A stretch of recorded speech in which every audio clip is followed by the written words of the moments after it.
You just translated that entire French email, and then the German one too. Wait, how many languages do you actually speak? Deshawn looked up slowly from the computer screen, mop still resting against the edge of his cart. His eyes met Jennifer's, wide, with disbelief, blinking rapidly. He shrugged, like he had just tied his shoe. 9, maybe 10 if you count the dialects. Jennifer's mouth dropped open. You're kidding, right? No, ma'am, he said quietly, eyes already returning to the screen. Just helping? The translations in the system were wrong. It would have caused confusion with the client. She stared at him, silent now. The office was never quiet, this time of day. Phones buzzed, keyboards clicked, but in this moment, everything seemed to slow. Unbeknownst to either of them, someone else had heard it too. Across the glass wall of the corner office, CEO Martin Graves had just paused mid-conversation. He tilted his head, one hand still in his pocket, as his eyes narrowed in curiosity. His assistant kept talking, but Martin had already tuned out. Graves stepped out. Jennifer, who exactly were you speaking to just now? Jennifer turned, startled. Sir, just Deshawn, the janitor. Deshawn stood up straight, his shoulders instinctively tensed, but his face remained neutral. This was not the first time someone had said his name like it was a surprise he even had one. Graves looked directly at him. You speak French? Yes, sir. And German? Yes. A pause. Anything else? Mandarin, Spanish, Arabic, Russian, a little bit of Yoruba and Turkish. Graves blinked once, then again. The silence stretched for just a second too long. I want to see you in my office. Now. Jennifer's eyes widened. Deshawn said nothing. He simply nodded and followed. Inside the office, the door clicked shut behind them. Graves walked behind his desk, not sitting, just pacing. Deshawn stood still, hands behind his back like he had been trained to do in the military years ago. You have any formal education in languages? No, sir, just life. I picked them up over time. I worked all over before I came here. Ports, embassies, hotels, wherever I could find work. Graves folded his arms. Why janitorial work? Deshawn smiled softly, but there was no humor in it. It is honest. It is quiet. Nobody expects too much from you, and I needed something stable after my mom passed. Graves was still watching, him like he was trying to solve a puzzle. Have you ever interpreted professionally? Yes, sir. Once. In Dubai. It did not end well. What happened? Deshawn looked away. Boss thought I was too friendly with the client. I was not. Client just appreciated being spoken to respectfully. Boss did not like that. The silence grew heavier. Graves leaned back against his desk. You know, I have a Japanese delegation coming in next week. No interpreter confirmed. Could you... I am fluent, Deshawn interrupted softly. Keigo and all. Graves narrowed his eyes. You memorized formal Japanese honorific speech? I learned it. There is a difference. Graves let out a small breath. He was no longer assessing. He was interested. You've been here how long? 14 months. Night shift for the first 10. Day shift since Mr. Calvin retired. I never noticed you. That is kind of the point. Graves looked at him a long moment. Not anymore. He reached for the intercom. Stacy, cancel my lunch. I want everyone in conference room B in 10. Bring marketing, legal, ops, and see if IT can get in too, Deshawn blinked. Sir? You're about to introduce yourself to the company. What do you mean? I mean, we are sitting on a multilingual, globally minded brain in a damn blue uniform, and I intend to understand what else you know. The conference room filled quickly, People whispered when they saw the janitor standing at the front beside the CEO. Some laughed under their breath. Some assumed it was a diversity thing. Others waited, amused. Graves cleared his throat. This is Deshawn. He speaks 9 languages fluently, maybe more. And today he is going to help us fix a problem you all have been fumbling for weeks. Our international onboarding delays. There were awkward glances. Someone raised a hand. Wait, we're being trained by the janitor? Deshawn's voice was calm. No, I am just going to show you what the client emails really said, because right now your approved translations are telling our German partners that we are ignoring legal contracts. He pulled up the projector. Line by line, he explained. Not just the words, but the tone, the intent, the cultural nuance. The room shifted from smirking to silent in minutes. By the end of the hour, no one was looking at their phones. No one laughed. One person whispered, "He should be running this department." Graves said nothing. He was watching, studying reactions, studying Deshawn. When it ended, people clapped, but Deshawn looked almost uncomfortable. In the hallway, Graves pulled him aside. "Are you ready for something more?" Deshawn frowned. "Sir, with respect, I clean bathrooms. I do not belong." In a suit, Graves shook his head. "You are exactly who belongs in the room. The ones who earn their stripes the long way. They do not waste the air." Deshawn was quiet. He looked at the floor, then slowly up.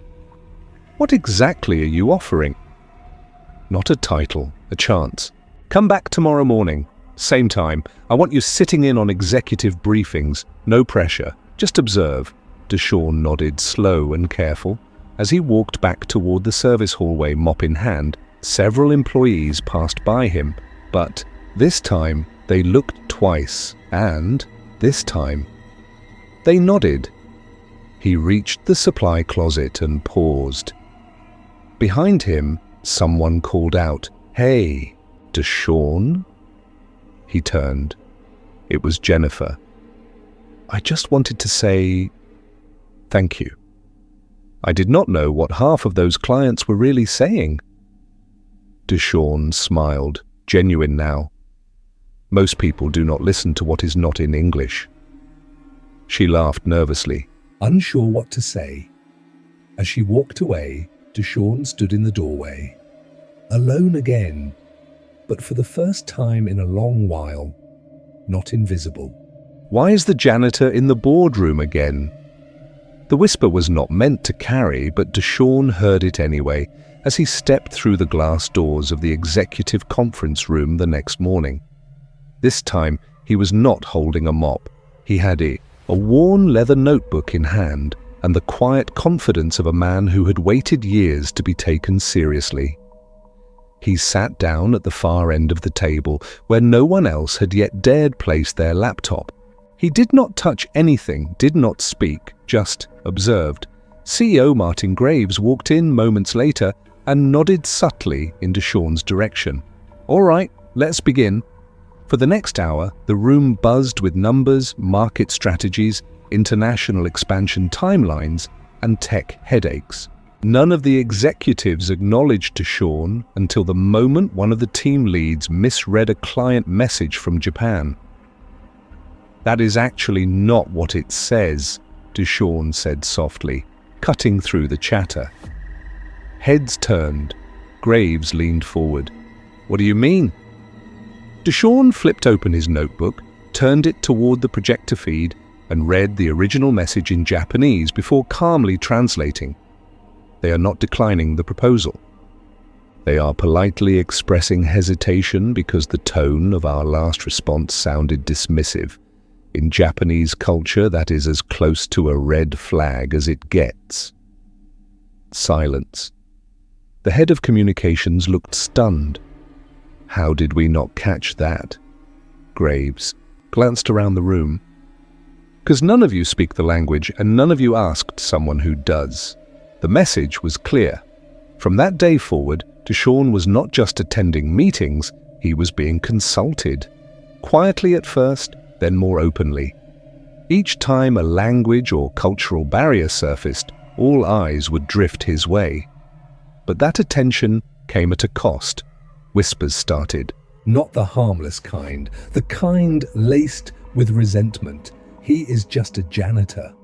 Why is he suddenly so important? Watch, he will be running the company next week. It reached a boiling point 2 weeks later when Graves asked Deshawn to accompany the executive team to a high-stakes meeting with a group of French investors. The COO, Marlene, was the first to push back. With all due respect, Martin, bringing the janitor to a board-level investor pitch sends the wrong message. We look unserious. Graves did not even flinch. You're right, which is why he is not coming as a janitor. He is coming as an advisor, Marlene stared at him. You are promoting him? I am giving him a seat because he already proved he deserves one. The meeting happened 2 days later in a hotel suite downtown. Deshawn arrived early, wearing a simple navy blue suit Graves had arranged for him. No tie, he hated ties. He walked with the posture of someone who knew he would be judged before he even opened his mouth. The French investors were polite, formal, and slightly skeptical until Deshawn greeted them in fluent French with the exact regional accent of the province they were from, eyebrows lifted. Within minutes, the conversation relaxed. Tensions softened, questions were asked and answered, misinterpretations corrected before they became problems. Deshawn did not dominate the room, but when he spoke, everyone listened. After the investors left smiling and shaking hands, Marlene turned to Graves and said quietly, "Okay, maybe I was wrong." Deshawn heard her.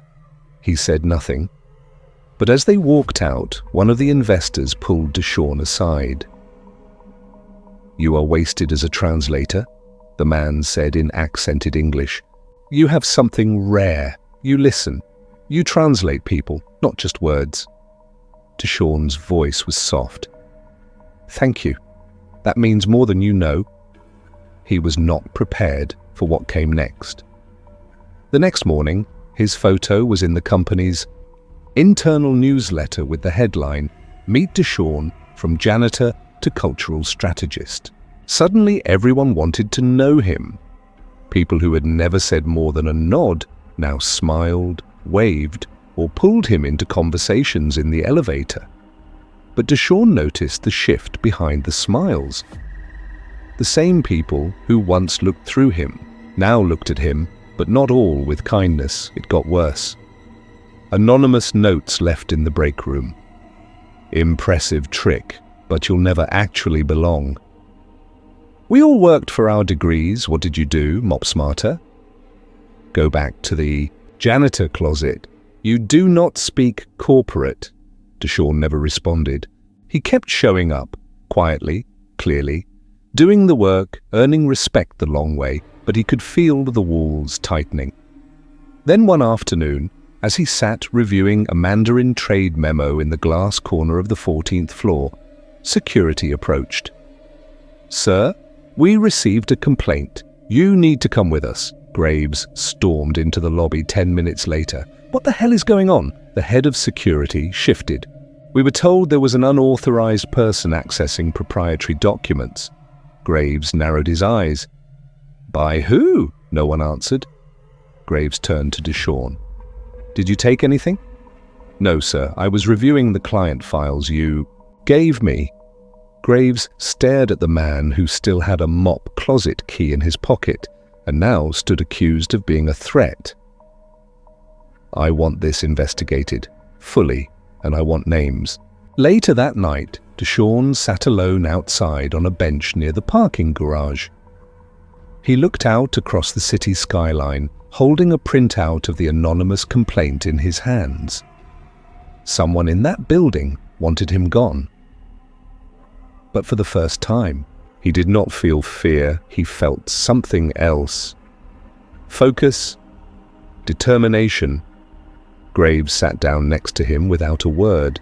They sat in silence for a while. Finally, Graves spoke. "You okay?" "I do not think some of them will ever see me as anything but a janitor." Graves nodded. "Then we will have to make them see something they cannot ignore." Deshawn looked. Over. What do you mean? I want you in charge of the next global rollout. "You will work directly with me. No filters, no politics, just results." Deshawn blinked.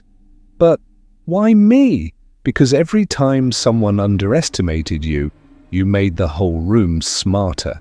You do not lead with ego. You lead with truth. And that is rare." Deshawn looked down at the paper in his hands. Then he looked up. "I am ready." Graves smiled. "Good. Because this is not going to be easy. They are going to try to break you. I have been broken before, but now I know how to rebuild." The city lights glowed around them. The hum of traffic echoed below.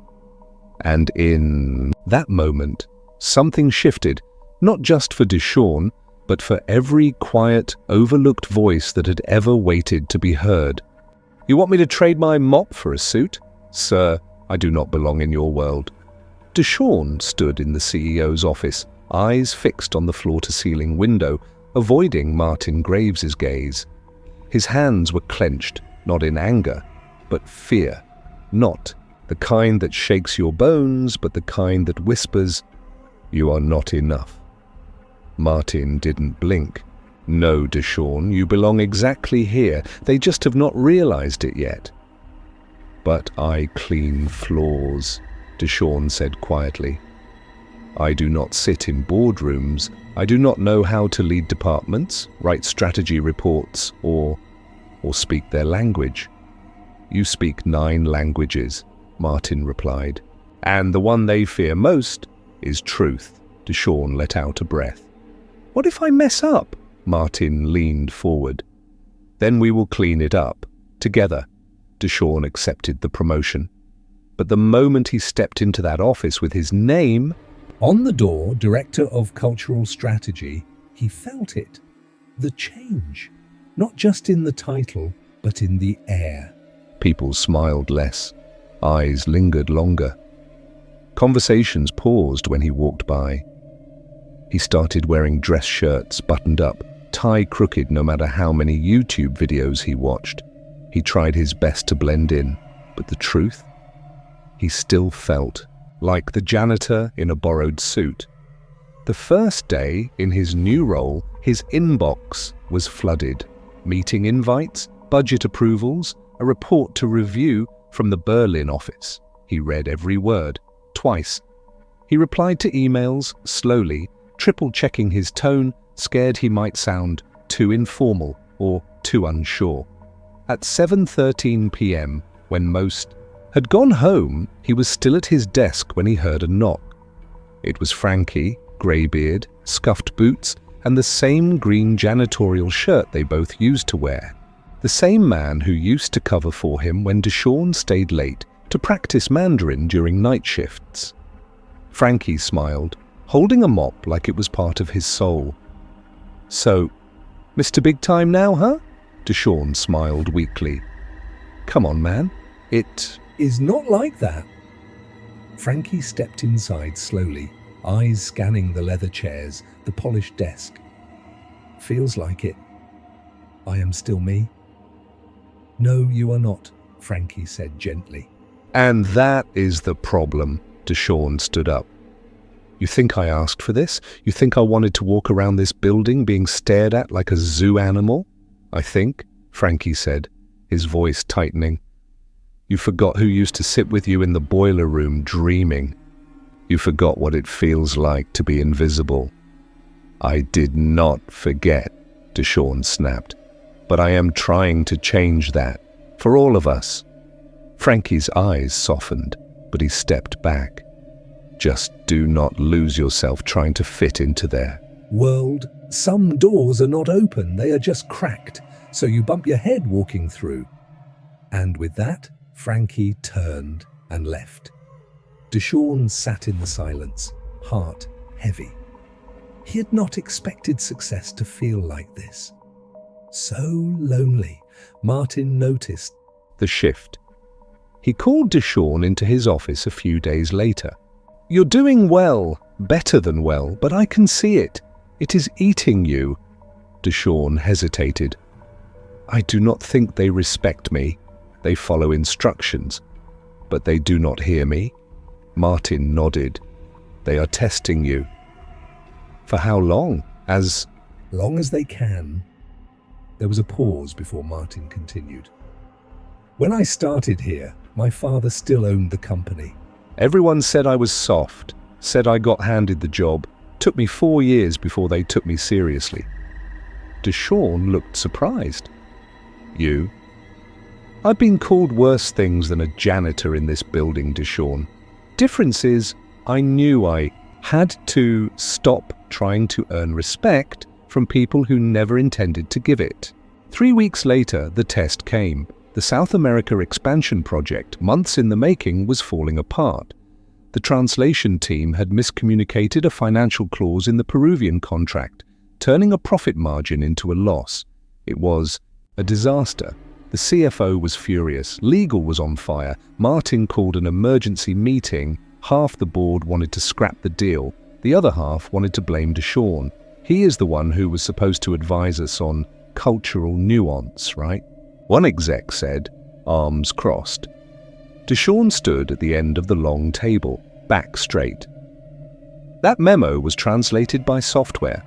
I advised using a live translator. The team overruled me." Graves nodded. "I remember." "But," Deshawn added, "it is still my responsibility now. Give me 48 hours. Someone laughed. "You are going to fix a collapsed deal in 2 days?"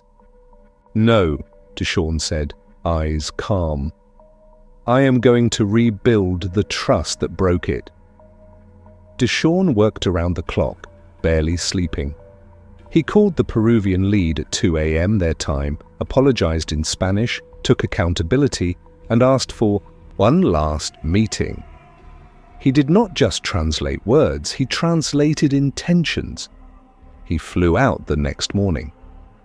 By the time he returned, sweaty and exhausted, he walked straight into the boardroom, uninvited, and handed Martin a signed, revised contract. Margin restored. Deal saved. No one said anything, not for 10 seconds. Then the CFO slowly clapped. The room followed. Deshawn left quietly. But outside the glass wall, Frankie stood waiting. "Still think I lost myself?" Deshawn asked, unsure. Frankie shrugged. "Maybe not, but you are not who you were either. You are better. Just don't forget the one still cleaning the floors you walked." Deshawn smiled. "I won't. I promise." That night, Deshawn sat at his desk with the city lights blinking beyond the window. His nameplate was still new, his tie still crooked, but inside, something had changed. He no longer felt like a man borrowing a space. He felt like a man building one. And as he looked around that office, he realized he was not the janitor anymore, but he still cleaned up messes no one else could. "They laughed when you cleaned the floors. Now they cannot move without your signature. Tell me, how does it feel to run the building?" Deshawn looked at Martin across the table, the same table where people once doubted if he belonged. He gave a small smile. "It feels like I earned every step, and they still do not like it." Martin nodded slowly. "That is not your problem anymore, but something else's." He pushed a folder across the table. "Confidential. Top level only. Deshawney." Opened it, and his blood ran cold. It was an audit report. Quietly requested by Martin after Deshawn's success with the South America deal. Suspicious expenses, shell vendors, travel reimbursements that led nowhere. At the bottom of the report, in bold, senior, board member Jeff Rodriguez. Deshawn leaned back. "Jeff?" Martin gave a slow, heavy nod. "He's been bleeding the company dry for 3 years, and now that you're rising, he sees you as a threat." Deshawn exhaled hard. So what now? You expose him, but it has to be done carefully. He has friends on this board, people who think like him. Deshawn looked up. You mean people who still see me as the janitor? Martin's eyes didn't flinch. Exactly. The next morning, Deshawn walked into a room full of suits and silence. The quarterly review meeting. Jeff Rodriguez sat at the head, smug, relaxed, like the chair was made for him. Deshawn watched as Jeff began speaking over people, undermining their ideas with polite arrogance. When it was Deshawn's turn to speak, Jeff cut in. With all due respect, this strategy seems more emotional than strategic, Jeff said with a smile that did not reach his eyes. Deshawn responded calmly, and with all due respect, profit without principle is not strategy. It is theft wearing a tie. The room went still. Some eyes widened. Jeff's jaw tightened. After the meeting, Jeff cornered him in the hallway. Careful, Deshawn, you are still new here. Deshawn's voice was ice. And you are still bleeding this company like it owes you a favor. Let us see who lasts longer. Jeff leaned in, whispering, You think your charm and languages can protect you? I made this company what it is. Deshawn's reply was simple. You stole from it.